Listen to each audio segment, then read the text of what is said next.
বেশ কিছুদিন হলো তোমরা অনেকেই আমাকে বলছো যে সম্পূর্ণ শীতকাল জুড়ে তোমরা তোমাদের লেবু গাছের মধ্যে সমস্ত ধরনের পরিচর্যাকে করেছো এবং তোমাদের লেবু গাছ এখনও পর্যন্ত সুস্থ ও স্বাভাবিক আছে, অথচ দেখা যাচ্ছে লেবু গাছের মধ্যে এখনও ফুল ফল কিছুই আসেনি। আর তাই উদ্বিগ্ন হয়ে তোমরা অনেকেই জানতে চাইছো সময় কি পেরিয়ে গেছে লেবু গাছের মধ্যে ফুল আসার। বন্ধুরা, এই বিষয়টাকে নিয়ে কথা বলার আগে আমি আমার লেবু গাছটাকে তোমাদের দেখিয়ে নেব। তোমরা এখানে দেখতে পাচ্ছ আমার এই লেবু গাছটা কিন্তু একটা পাতি লেবু গাছ এবং এই গাছে শীতের শুরু থেকেই প্রচুর পরিমাণে কিন্তু ফুল এসেছিল এবং সেই ফুলগুলো যেমন প্রচুর পরিমাণে আমাকে গুটি প্রদান করেছে, এমন কিন্তু কিছু গুটি ধীরে ধীরে বড় হয়ে আমার কিন্তু লেবুতেও পরিণত হচ্ছে। তোমরা একটু ভালো করে লক্ষ্য করলে দেখতে পাবে আমার এই যে পাতি লেবু গাছটা, এই লেবু গাছটার প্রায় গোড়া থেকে আরম্ভ করে ডগা পর্যন্ত প্রত্যেকটা ডালে ডালে কিন্তু লেবু ধরে আছে এবং আমি গাছটাকে পুরোপুরিভাবে কিন্তু লেবুতে ভরিয়ে তুলেছি। তো তার সঙ্গে সঙ্গে তোমরা দেখো আমার গাছের মধ্যে আবার কিন্তু পুনরায় ফুল আসতে শুরু করেছে এবং অজস্র সংখ্যায় ফুলকে তোমরা এখন কিন্তু গাছের মধ্যে লক্ষ্য করতে পারছো। বন্ধুরা, গ্রীষ্মের শুরু হয়ে গেলেই আমাদের লেবু গাছের মধ্যে যে ফুল আসা বন্ধ হয়ে যাবে এমনটা কিন্তু একেবারেই নয়।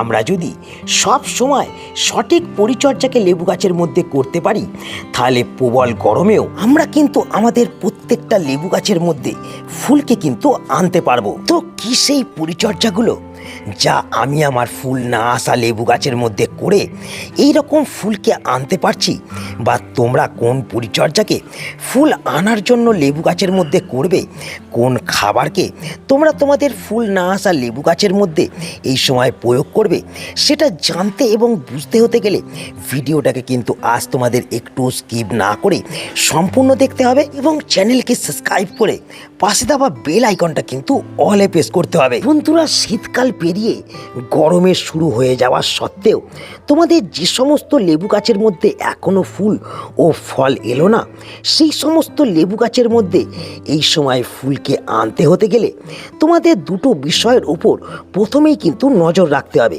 মানে দুটো প্রাথমিক কাজকে শুরুতেই লেবু গাছের মধ্যে করতে হবে। আর সেই দুটি প্রাথমিক কাজের মধ্যে প্রথম কাজ হলো লেবু গাছগুলোকে সঠিকভাবে রোদ লাগানো।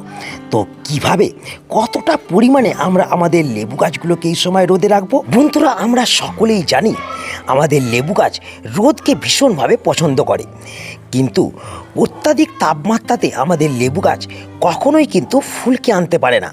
তাই আমাদের যেটা করতে হবে, যে সমস্ত লেবু গাছের মধ্যে এখনও ফুল আসেনি সেই সমস্ত লেবু গাছকে তোমাদের এমন একটা স্থানের মধ্যে রাখতে হবে যে স্থানটার মধ্যে সকাল থেকে দুপুর 12টা অবধি রোদ পাবে এবং তারপর প্রখর রোদ্দুর যখন আসবে তখন গাছগুলোর মধ্যে ছাওয়া পড়ে যাবে।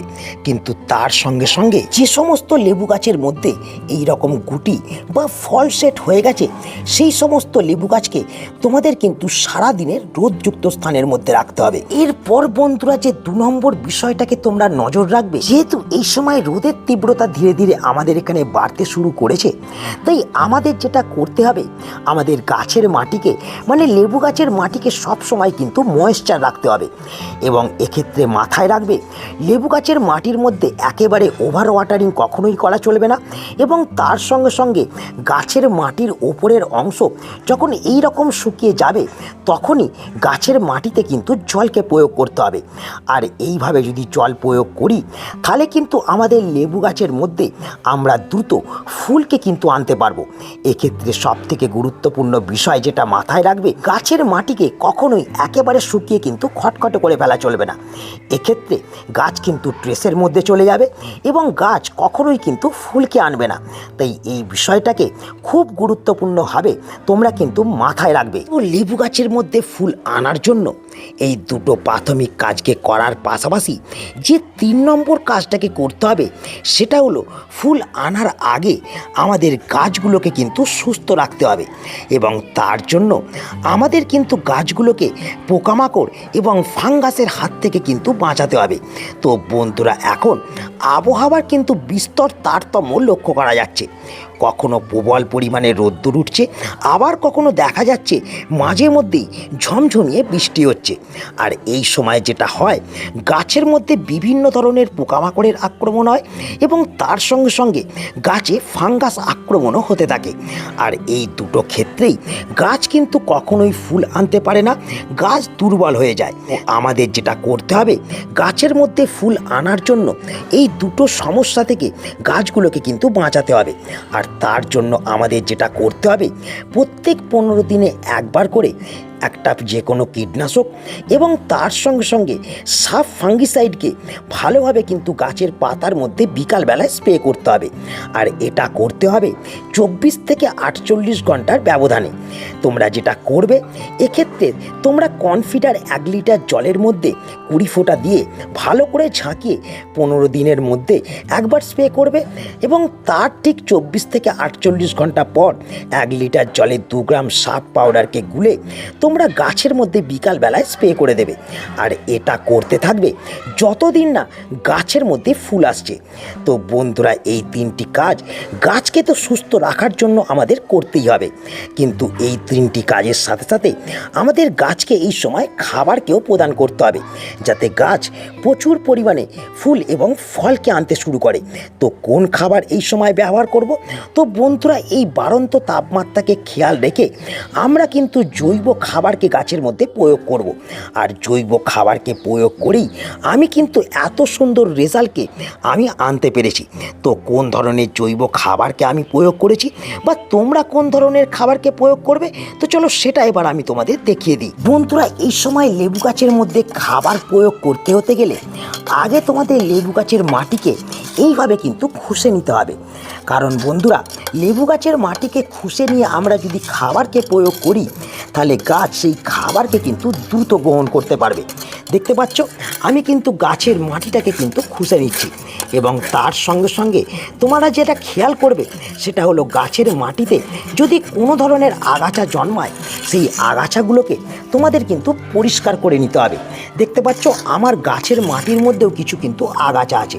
তো আমি সেই আগাছাগুলোকেও কিন্তু পরিষ্কার করে নেব, যাতে সেই খাবার আগাছাগুলো সংগ্রহ না করতে পারে। সম্পূর্ণ পুষ্টি যাতে আমাদের লেবু গাছ গ্রহণ করতে পারে। দেখতে পাচ্ছ, আমি পুরোপুরি মাটিটাকে পরিষ্কার করে নিয়ে মাটিটাকে কিন্তু খুঁষে নিয়েছি। এরপর আমি যে প্রথম খাবারটাকে আমার লেবু গাছের মধ্যে এই সময় প্রয়োগ করব, সেটা হলো বন্ধুরা ভার্মি কম্পোস্ট। দেখতে পাচ্ছ, আমি এখানে কিন্তু 2 মুঠো ভার্মি কম্পোস্টকে ব্যবহার করব, কারণ আমার এটা কিন্তু 10 ইঞ্চির টব। তো তোমাদের কাছে যদি 10 ইঞ্চির ছোটো টব থাকে, সেক্ষেত্রে তোমরা 1 মুঠো ভার্মি কম্পোস্টকে ব্যবহার করবে। ভার্মি কম্পোস্টের বদলে তোমরা কিন্তু গোবর সারকে ব্যবহার করতে পারো। দেখতে পাচ্ছ, আমি ভার্মি কম্পোস্ট ব্যবহার করে দিলাম এবং এই ভার্মি কম্পোস্ট যেটা করবে, গাছের মধ্যে অনুখাদ্য এবং নাইট্রোজেনের যোগানটা সম্পূর্ণ মাত্রায় কিন্তু দিতে থাকবে। এবং এই ভার্মি কম্পোস্টের সাথে সাথে যে 2 নম্বর খাবারটাকে প্রয়োগ করতে হবে, সেটা হলো বন্ধুরা হাড় গুঁড়ো। এই হাড় গুঁড়ো যেটা করবে, গাছের মধ্যে ক্যালসিয়াম এবং ফসফরাসের যোগান দেবে। 10 ইঞ্চি টবের জন্য তোমরা 2 চামচ হাড় গুঁড়োকে ব্যবহার করবে। তার থেকে ছোটো টব হলে তোমরা 1 চামচ হাড় গুঁড়োকে কিন্তু ব্যবহার করে দেবে। আমি এখানে 2 চামচ হাড় গুঁড়ো ব্যবহার করলাম। এই হাড় গুঁড়োর সাথে সাথে আমরা যেটা প্রয়োগ করব, সেটা হলো বন্ধুরা এই পটাশ। দেখতে পাচ্ছ, আমি এখানে কিন্তু বায়ো পটাশ বা জৈব পটাশকে নিয়ে নিয়েছি। তোমরা চাইলে এখানে রাসায়নিক পটাশকে ব্যবহার করতে পারো, কিন্তু সেক্ষেত্রে তোমরা 10 থেকে 12 ইঞ্চি টবের জন্য লাল পটাশকে 1 চামচের বেশি কখনোই ব্যবহার করবে না। তো এখানে আমি যেহেতু জৈব পটাশকে ব্যবহার করছি, সেখানে আমি কিন্তু 1/2 চামচ এই জৈব পটাশকে দেখছো দিয়ে দিচ্ছি। দেখতে পাচ্ছ, আমি চারিদিকে কিন্তু জৈব পটাশকে দিয়ে দিলাম। এবং জৈব পটাশের সাথে সাথে আমাদের আরেকটি গুরুত্বপূর্ণ জিনিসকে কিন্তু ব্যবহার করতে হবে। তো সেটা কি? সেটা হলো বন্ধুরা এটা। তো এই যে জিনিসটা দেখছো, এটা হলো চিনির দানা, যাকে আমরা ম্যাগনেসিয়াম সালফেট বলি। তো বন্ধুরা, এই ম্যাগনেসিয়াম সালফেটকে আমরা কিন্তু অনেকেই সঠিকভাবে লেবু গাছের মধ্যে ব্যবহার করি না এবং তার ফলে দেখা যায় গাছের মধ্যে কিন্তু ফুল আসতে চায় না। তো বন্ধুরা, এই ম্যাগনেসিয়াম সালফেটও আমাদের লেবু গাছের মধ্যে ফুল আনার ক্ষেত্রে বিশেষ ভূমিকা কিন্তু পালন করে। আর এই ম্যাগনেসিয়ামের অভাব হলেও আমাদের লেবু গাছের মধ্যে কিন্তু ফুল আসতে চায় না। তাই আমরা নিয়মিত এই ম্যাগনেসিয়াম সালফেটকে কিন্তু ব্যবহার করব। তো এক্ষেত্রে আমি যেটা করব, 1.5 চামচ ম্যাগনেসিয়াম সালফেট আমি কিন্তু 10 ইঞ্চি টবের মধ্যে ভালো করে দেখো ছড়িয়ে দিচ্ছি। তোমাদের কাছে যদি 10 ইঞ্চির ছোটো টব থাকে তাহলে তোমরা 1 চামচ ম্যাগনেসিয়াম সালফেটকে কিন্তু ব্যবহার করে দেবে। আর এই ম্যাগনেসিয়াম সালফেটকে মাসে অন্তত পক্ষে 2 বার তোমরা কিন্তু ব্যবহার লেবু গাছের মধ্যে করতেই থাকবে। এটা কিন্তু সব থেকে ভালো রেজাল্ট তোমাদের কিন্তু এনে দেবে। তো দেখতে পাচ্ছ আমি কিন্তু এই সম্পূর্ণ খাবারটাকে প্রয়োগ করে দিলাম, এবং খাবারকে প্রয়োগ করে দেওয়ার পর আমাদের কিন্তু এই খাবারটাকে মাটির সঙ্গে ভালো করে মিশিয়ে দিতে হবে। এবং মাটির সঙ্গে মিশিয়ে দেওয়ার পর আমরা কিন্তু যেটা করি, জলকে প্রয়োগ করি। কিন্তু এই সময় আমরা জলকে না প্রয়োগ করে আমরা কিন্তু একটা তরল ঘরোয়া খাবারকে বাড়ির মধ্যে তৈরি করে ব্যবহার করব। কারণ বন্ধুরা, এই যে খাবারটা আমি প্রয়োগ করলাম, এটা কিন্তু গাছ ধীরে ধীরে ইনটেক করবে, মানে এগুলো স্লো রিলিজ একটা খাবার। কিন্তু আমরা এই স্লো রিলিজ খাবারের সাথে সাথে এমন একটা খাবারকে ব্যবহার করব যে খাবার গাছ কিন্তু দ্রুত গ্রহণ করবে। তো বন্ধুরা, সেই খাবারটা হলো এটা। তোমরা আমার হাতে যে তরল খাবারটাকে দেখতে পাচ্ছ, এটাকে কিন্তু আমরা বাড়িতে সম্পূর্ণ বিনামূল্যে তৈরি করতে পারবো। আর এই খাবারটাকে আমরা যদি আমাদের লেবু গাছের মধ্যে প্রয়োগ করি, তাহলে আমাদের লেবু গাছের মধ্যে আমরা দ্রুত কিন্তু ফুলকে আনতে পারবো। কারণ বন্ধুরা, এই খাবারের মধ্যেও যেমন nitrogen, phosphorus, potassium, calcium, magnesium আছে, তার সঙ্গে সঙ্গে এই খাবার বিভিন্ন ধরনের অনুখাদ্যের যোগানও আমাদের লেবু গাছের মধ্যে দেবে। তাছাড়া এই খাবার আমাদের লেবু গাছের মাটির মধ্যে উপকারী ব্যাকটেরিয়াকে তৈরি করবে, গাছের শিকড়কে মজবুত রাখবে, এবং তার সঙ্গে সঙ্গে গাছকে কিন্তু ভিতর থেকে মজবুত ও শক্তিশালী করে তুলবে। তো কিভাবে এই খাবারটাকে আমরা বাড়িতে তৈরি করব, তো চলো সেটা এবার আমরা দেখে নিই। বন্ধুরা, আমি কিন্তু দেখতে পাচ্ছ একটা হাতের মধ্যে লিকুইড তরলকে নিয়ে নিয়েছি। আর এই লিকুইড তরলটা আমরা কিন্তু বাড়িতে সম্পূর্ণ বিনামূল্যে তৈরি করে নেব। তো বন্ধুরা, এই লিকুইড তরল আর কিছুই নয়, এটা হলো বাসি ভাতের জল। আমি 1 লিটার জলে 1 বাটি ভাতকে 2 দিন কিন্তু ভিজিয়ে রেখেছিলাম, এবং 2 দিন পর আমি কিন্তু এই সাদা বর্ণের লিকুইড তরল দ্রবণটা কিন্তু পেয়ে গেছি। তো তোমরাও বাসি ভাতকে 2 দিন ভিজিয়ে এই রকম সাদা বর্ণের লিকুইড তরলকে কিন্তু নিয়ে নেবে, এবং এই তরলের মধ্যে ভাত যেন না থাকে সেটা তোমরা খেয়াল রাখবে, মানে ভাত থেকে তরলটা তোমরা ছেঁকে নেবে। তো এই তরলটাকে সংগ্রহ করে নেওয়ার পর তোমাদের যেটা করতে হবে, তোমাদের এই লিকুইড তরলটাকেও কিন্তু তৈরি করতে হবে। তো বন্ধুরা, এটা আর কিছুই নয়, এটা আমাদের কলার খোসা ভেজানো জল।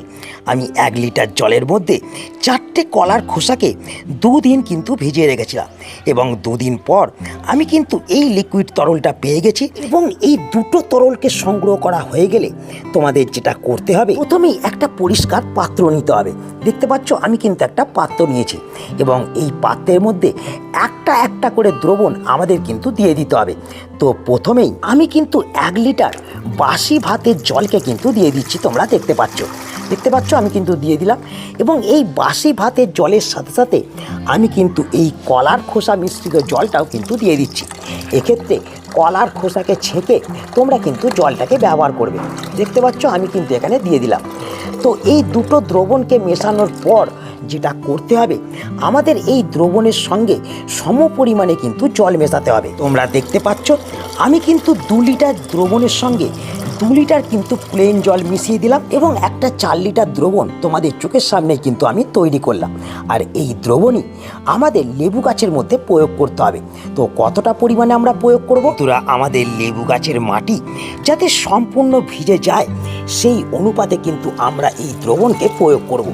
মানে আমি এখানে কিন্তু দেখতে পাচ্ছ 500 ml দ্রবণকে ব্যবহার করছি।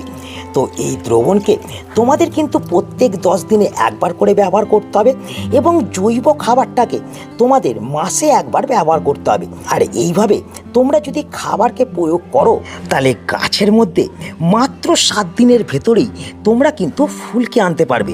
আর এই সমস্ত পরিচর্যা করার পরেই আমি কিন্তু আমার গাছে এখনো পর্যন্ত ফুলকে আনতে পারছি। তো বন্ধুরা, তোমাদের ফুল না আসা লেবু গাছে ফুল আনার জন্য এই কাজগুলো এখন থেকেই করা আরম্ভ করো এবং কাজগুলো করে কেমন রেজাল্ট পাচ্ছ সেটা অবশ্যই কিন্তু কমেন্ট বক্সে আমাকে জানাও। তো এখানে আজ আমি বিদায় নিচ্ছি, আবার দেখা হবে নতুন ভিডিওতে। যদি ভিডিওটা ভালো লাগে তাহলে কিন্তু অবশ্যই ভিডিওটাকে একটা লাইক করে দেবে এবং যারা এখনও চ্যানেলকে সাবস্ক্রাইব করোনি তারা অবশ্যই চ্যানেলকে সাবস্ক্রাইব করে নেবে। তো দেখা হচ্ছে আবার একটা নতুন ভিডিওতে। সকলে ভালো থেকো, নমস্কার।